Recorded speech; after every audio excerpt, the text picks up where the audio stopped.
Hello বন্ধুরা, তোমরা সবাই কেমন আছো? হ্যাঁ, আমি খুব ভালো আছি।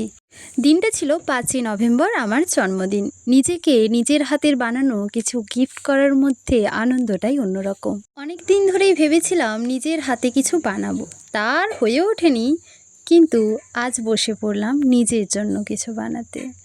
দেখো, প্রথমেই আমি দুটো পেপার নিয়ে নিয়েছি। পেপার দুটো ভালোভাবে মাপ করে প্রথমে কেটে নিলাম। আচ্ছা, তোমাদের কি কখনো এরকম মনে হয় নিজের জন্মদিনে নিজের হাতে বানানো কিছু গিফট নিজেকে দিতে ইচ্ছে করে তোমাদের? তা অবশ্যই কমেন্টে জানিও। ওকে, ফিরে আসি মূল ভিডিওতে। তো দেখো, ভালো করে ওগুলো কেটে নেওয়ার পর এখন একটা লিকার বানিয়ে নিয়েছি।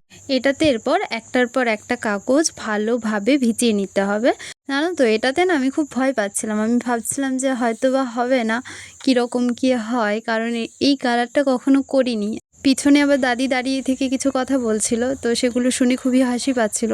যাই হোক, দেখো আমি পেজগুলো ভালোভাবে কালার করে নিয়েছি, আর পেজগুলো ভালোভাবে শুকিয়ে নিয়েও চলে এসেছি। দাঁড়াও, তোমাদেরকে একটা কথা জিজ্ঞেস করি। তোমরা কি কেউ বুঝতে পারছো যে এটা আমি কী বানাতে চলেছি? যদি কেউ বুঝতে পারো তাহলে অবশ্যই সেটা কমেন্টে জানিও। ব্যাপারটা যদি পুরোনো দিনের মনে হয়, তাই সেটাকে একটু পুড়িয়ে নিচ্ছিলাম। চলো, এটা তোমাদের জন্য কোয়ারি থাকলো, তোমরা অবশ্যই বলো এটা আমি কি বানাতে চলেছি। আর আমি এটা কি বানালাম সেটা তোমাদেরকে আমি পরের ভিডিওতে দেখিয়ে দেবো। চলো, দেখা হচ্ছে নেক্সট ভিডিওতে। Bye bye.